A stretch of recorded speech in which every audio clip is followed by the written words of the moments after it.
हरे कृष्णा। आप सभी का बहुत बहुत स्वागत है। आज हम कार्तिक के पवित्र महीने के महात्म के बारे में समझेंगे और जानेंगे। कार्तिक में कितने तरह के नियमों का पालन करना चाहिए, क्या विधि हैं, क्या निषेध हैं, इन सभी को महात्म के साथ हम लोग समझने का प्रयास करेंगे। सर्वप्रथम हमें ये समझना चाहिए कि कार्तिक का महीना कितना पुण्यशाली है, कितना महान है। कार्तिक का महीना इतना महान है कि भगवान श्री कृष्ण स्वयं कहते हैं सत्यभामा से। सत्यभामा एक बार पूछती हैं कि बताइए कि मैंने ऐसा कौन सा पुण्य किया था जिसके फल स्वरूप आप ही मुझे पति के रूप में प्राप्त हुए हैं। भगवान श्री कृष्ण वर्णन करना शुरू करते हैं, कहते हैं, हे देवी, पूर्व जन्म में आप हरिद्वार में उत्पन्न देव शर्मा नाम के ब्राह्मण की पुत्री थी। आपका नाम गुणवती था, जिनका विवाह उन्हीं देव शर्मा ब्राह्मण के एक शिष्य चंद्र से आपका विवाह किया गया था। एक बार आपके पिता और पति चंद्र और देव शर्मा दोनों हिमालय के घाटियों पर ऊपर चढ़ते हैं लकड़ियों को चुनने के लिए, यज्ञ की समिधा इकट्ठा करने के लिए, कुछ जलावन के लिए इकट्ठा करने के लिए। जब लकड़ी लाने जाते हैं तो वहाँ एक राक्षस के द्वारा दोनों मारे जाते हैं।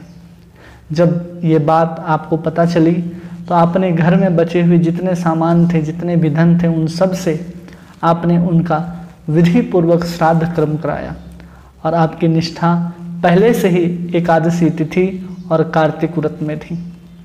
आपने पूरे जीवन भर कार्तिक के महीने में प्रातः स्नान किया, तुलसी की सेवा की, रात्रि जागरण किया, दान किया। और ये सब करने के बाद आपका जीवन धीरे धीरे बीतता गया। हर साल कार्तिक का महीना आता था, आप पूरे जोर शोर से कार्तिक का व्रत का पालन करती थी। और इस कार्तिक के व्रत का पालन करते करते जब आप एक दिन बूढ़े हो जाते हैं और आप कार्तिक के प्रातः स्नान करने के लिए जब गंगा के समीप पहुंचते हैं तो आप गंगा का जल, शीतल जल को स्पर्श करते ही आपका शरीर सह नहीं पाता उस ठंड को, और आप जब पछाड़ खा करके गिरते हैं उसी समय वैकुंठ से विमान आकर उतरता है और आपका दिव्य शरीर प्रकट होता है और आप उस विमान में बैठ करके साक्षात भगवान विष्णु के धाम में प्रवेश कर जाते हैं। उस कार्तिक महात्मा की श्रवण करा रहे हैं भगवान श्री कृष्ण, जिस व्रत का पालन करके सत्यभामा वो गुणवती ने अगले जन्म में द्वारिका की पटरानी के रूप में स्वयं को सेवा में उपस्थित किया है। उसमें कहते हैं कि कार्तिक के महीने में सूर्य जब तुला राशि में हो और जब कोई व्यक्ति उस समय स्नान कर लेता है तो महापातक भी क्यों ना हो वो मुक्त हो जाता है। जो मनुष्य कार्तिक में स्नान, जागरण, दीपदान, तुलसी का पालन करता है वे साक्षात भगवान विष्णु के स्वरूप हो जाते हैं। जो लोग विष्णु मंदिर में झाड़ू देते हैं, स्वास्तिक आदि का निवेदन करते हैं, वो भगवान विष्णु के ही स्वरूप माने जाते हैं और जीवन मुक्त भी माने जाते हैं। जो कार्तिक में कम से कम 3 दिन भी नियम का पालन कर लेता है उनकी स्तुति तो देवता भी करते हैं। ये सब महात्मा सुना रहे हैं भगवान श्री कृष्ण और कहते हैं कि जो तुमने पूरे जीवन भर कार्तिक के नियमों का पालन किया, मंदिर के बाहर जो तुमने तुलसी का रोपण किया, तुलसी का सिंचन किया, वही आज द्वारिका में कल्प वृक्ष के रूप में विराजमान है। जो तुमने दीप दान किया है कार्तिक में, वही दीप हमारे द्वारिका में स्थिर लक्ष्मी के रूप में विराजमान है। जो भी व्रत आदि विष्णु को तुमने समर्पित किए, उस व्रतों को भगवान विष्णु को समर्पित करने से भगवान विष्णु की सेवा के प्रति आपका प्रीति उत्पन्न हुआ और जीवन पर्यंत इस व्रत का पालन करने से हमारा और तुम्हारा, भगवान कृष्ण का और सत्यभामा का कभी वियोग नहीं होता है। ये केवल कार्तिक के महात्म के बारे में है, जिसमें केवल कार्तिक के व्रत को ठीक से पालन करने के कारण ही उस गुणवती अगले जन्म में भगवान श्री कृष्ण प्राप्त होते हैं और स्वयं सत्यभामा के रूप में उनकी सेवा करती है। ये है कार्तिक व्रत का महात्मा, जिसे ऊर्जा व्रत भी कहते हैं, जो हमारी भक्ति को कृष्ण के प्रति बढ़ाने वाला है। तो हम सब समझेंगे कैसे हम उस व्रत का पालन करते हैं। तो सबसे पहले इस व्रत का पालन करने के लिए कुछ नियम हैं और कुछ निषेध हैं। तो सबसे पहले इस कार्तिक मास में हमें करना क्या चाहिए?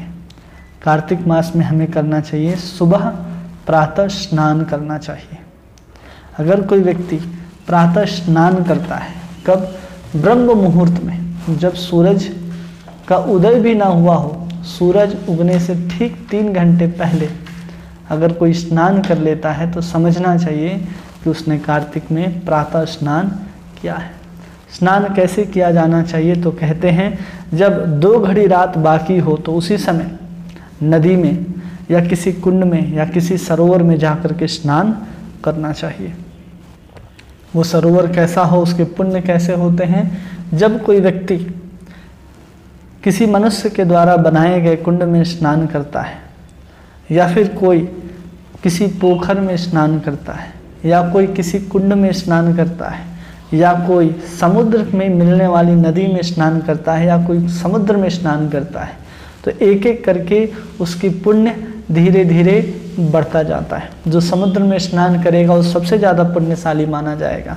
उससे कम जो समुद्र में नदी मिलती है उसमें, और उससे कम जो कुंड या पोखर में स्नान करता है। अगर कोई तीर्थ में जा करके प्रातः स्नान करता है तो अनंत गुना फल उसे प्राप्त होता है, केवल सुबह उठ करके स्नान करने से कार्तिक में। और उस कार्तिक में हमें प्रातः जब स्नान करने के लिए जाएं तो हमें इस मंत्र को बोलना चाहिए, नमः कमलनाभाय नमस्ते जलशायिने नमस्तेस्तु ऋषिकेश गृह्णार्घ्य नमस्तुते कार्तिकेयं करिष्यामि प्रातः स्नानं जनार्दनं प्रीत्यर्थं तौ देवेशे दामोदर मया सह ध्यात्वा अहं त्वां च देवेशे जलस्मिन् समद्धतः तव प्रसाद पापम में दामोदर विनश्य। इस मंत्र का उच्चारण करना चाहिए। इस मंत्र का उच्चारण करते हुए हमें उस जल में खड़े होकर अर्घ्य दान करना चाहिए।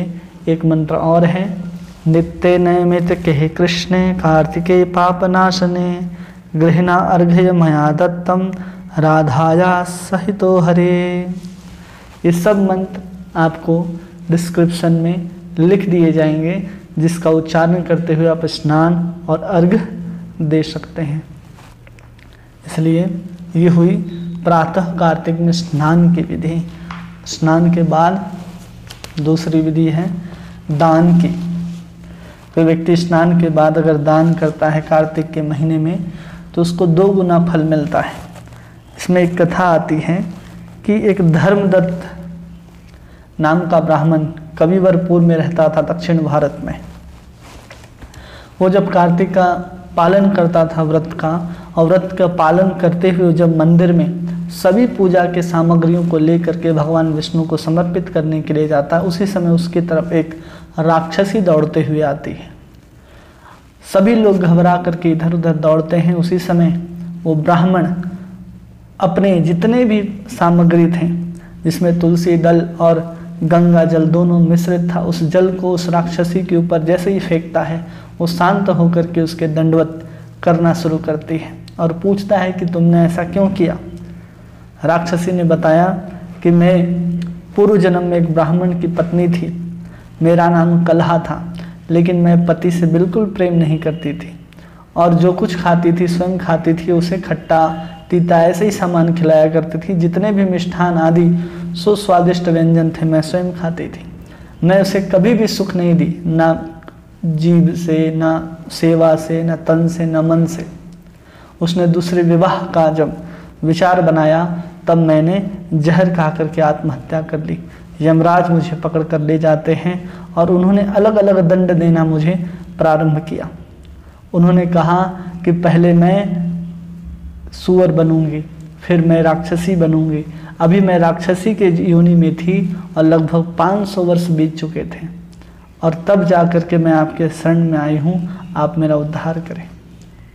उसी समय भगवान श्री कृष्ण का नाम लेकर के, भगवान नारायण का नाम लेकर के वो ब्राह्मण पुनः उस जल के पात्र से ये संकल्प करता है कि मैंने जितने भी कार्तिक के व्रत किए हैं उसको मैं इसको दान करता हूँ। जैसे ही उसने दान किया अपने कार्तिक के व्रत के पुण्य को, वो सुंदर स्त्री बहुत दिव्य अलौकिक स्वरूप में प्रकट होती है और आशीर्वाद देती है। वहाँ पर विष्णु दूत आते हैं और कहते हैं कि जो तुमने कार्तिक के पुण्य का दान किया है, इस दान से वो कार्तिक का पुण्य तुम्हारे पास और 2 गुना हो गया है। अगर कार्तिक के महीने में कोई भी व्यक्ति किसी चीज़ को दान करता है तो अक्षय दान का महात्मा कहा जाता है। उस समय उसके धन, उसकी आयु, उसके पुण्य कम नहीं होते बल्कि बढ़ते चले जाते हैं। ये है कार्तिक में दान का महात्म्य। फिर हम लोग देखेंगे संग का महात्म्य। कोई कहता है कि हम बहुत पापी हैं, बहुत दुराचारी हैं, हमसे व्रत, उपवास, पूजा पाठ संभव ही नहीं है, तो केवल संग मात्र से हम कार्तिक के पुण्य का लाभ उठा सकते हैं। जिसमें एक कथा आती है कि एक व्यक्ति जिसने सभी प्रकार के पाप कर लिए थे, जुआ खेलना, शराब पीना, मारना, छीनना, पर स्त्री संग करना, ये सब उसने कर चुके थे। लेकिन वह व्यापारी था तो व्यापार के लिए एक शहर से दूसरे शहर घूमा करता था। ऐसे ही व्यापार करते करते वो एक दिन प्रयाग क्षेत्र पे पहुंचता है, जहाँ देखता है कि बहुत सारे साधु, संत, वैष्णव जन सब भगवान श्री कृष्ण के नाम, कीर्तन, जप, पूजा, विधि विधान में लगे हुए हैं। उनको केवल जाता था, देखता था, उनसे वार्तालाप करता था। वो देखते, वार्तालाप करते हुए उनसे पुण्य इकट्ठा करता चला गया। केवल कोई व्यक्ति जो किसी पुण्य को करता हो या कोई व्यक्ति किसी व्रत को, उपवास को करता हो या कार्तिक के स्नान को भी करता हो, अगर कोई उसका स्पर्श भी कर लेता है तो उसके पुण्य का 6ठा अंश उसको प्राप्त हो जाता है। संग से केवल भगवान श्री कृष्ण कहते हैं कि अगर पढ़ाने से, यज्ञ कराने से या एक ही पंक्ति में बैठ करके भोजन करने से व्यक्ति एक दूसरे का पाप और पुण्य का 4थाई भाग परोक्ष रूप से पा लेता है। अगर कोई व्यक्ति एक ही आसन पर बैठा हो, एक ही सवारी पर चलने से, श्वास का स्पर्श होने पर या परस्पर अंग सट जाने पर भी निश्चय ही पाप के 6ठे और पुण्य के भी 6ठे अंश का फल भागी होता है। किसी के स्पर्श करने, बातचीत करने और दूसरे की स्तुति करने से भी मानव पुण्य और पाप का 10वां अंश ग्रहण करता है। किसी के देखने, नाम सुनने तथा मन के द्वारा उसके चिंतन करने से दूसरे के पुण्य का तथा पाप का 7वां भाग प्राप्त कर लेता है। दूसरे की निंदा करता हो, चुगली करता हो या उसे धिक्कारता हो तो उसके द्वारा किए गए पाप का स्वयं लेकर बदले में उसको पुण्य दे देता है। इस बात का ध्यान रखना चाहिए कि हम किसके साथ वार्तालाप कर रहे हैं, किसके साथ संग कर रहे हैं, इन सब का हमें ध्यान देना चाहिए। भगवान श्री कृष्ण स्वयं वर्णन करते हैं कि किसी के साथ अगर हम बैठ करके भोजन करते हैं तो उस व्यक्ति का पाप और पुण्य का 4था भाग वो जो है वो उसके साथ बैठ करके पाने वाले को प्राप्त हो जाता है।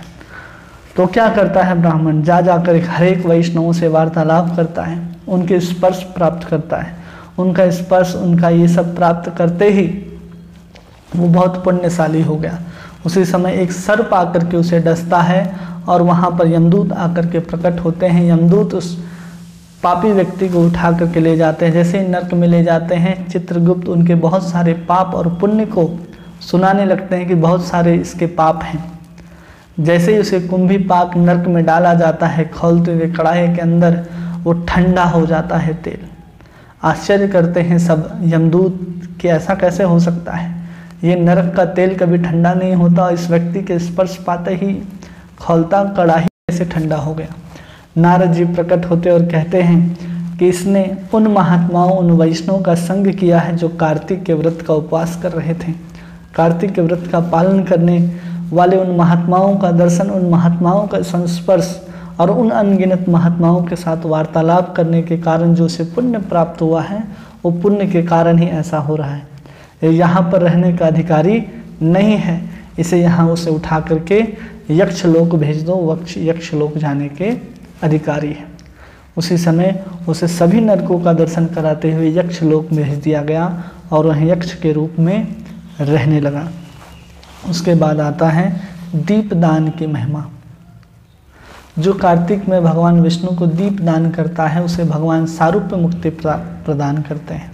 वो स्वयं भगवान विष्णु के स्वरूप ही हो जाता है, जिसके महात्म्य में कहा जाता है कि एक बार एक चूहा जो भगवान श्री कृष्ण को अर्पित एक घी के दिए के ऊपर, घी के ऊपर मोहित होकर के घी खाने के लिए जब चढ़ता है तो उसके मूंछ पर आग लग जाती है और वो इधर उधर घूमने लगता है। भगवान को लगता है कि ये अपने मूंछ पर ही घी से बातें जला करके मेरा अर्चन कर रहा है, मेरा दीप उतार रहा है, मेरा आरती कर रहा है। भगवान रिझ जाते हैं, उसे अपने धाम बुला लेते हैं। ये दीपदान की महिमा है। कार्तिक में हमें घी का अथवा तिल का दीपक जलाना चाहिए। जला करके अगर हम इसे शमशान में रखते हैं तो शमशान में जितने भी प्रेत आत्माएँ हैं जिनका श्राद्ध कर्म ठीक से नहीं हुआ या फिर जो भटक रहे हैं उनका उद्धार हो जाता है। उस समय गौशाला में, तुलसी के पास, घर के अंदर, पूजा गृह में दीप जला करके रखने चाहिए। फिर आता है भूमि शयन। कार्तिक के महीने में भूमि शयन करने का महात्म्य ये है कि अगर कोई संपूर्ण पृथ्वी का दान नहीं कर सकता तो कार्तिक में अगर केवल एक दिन भी भूमि पर शयन करता है तो संपूर्ण पृथ्वी के दान करने का पुण्य उस व्यक्ति को प्राप्त होता है। फिर आता है पत्तल में भोजन। कार्तिक के महीने में हमें पत्तल पे भोजन करना चाहिए। अगर कोई पत्तल पे भोजन करता है तो उसकी 14 इंद्र की जितनी आयु होती है उस समय तक कभी भी उसकी दुर्गति नहीं होगी, केवल पत्तल पर भोजन करने से। और फिर आता है विष्णु मंदिर में झाड़ू सेवा। जो विष्णु मंदिर में झाड़ू का सेवा करता है वो जीते जी ही मुक्त हो जाता है। और इस कार्तिक में हमें भागवत का पाठ करना चाहिए, गीता का पाठ करना चाहिए, विशेष रूप से गजेंद्र मोक्ष का पाठ करना चाहिए। और फिर तुलसी का सेवन करना चाहिए।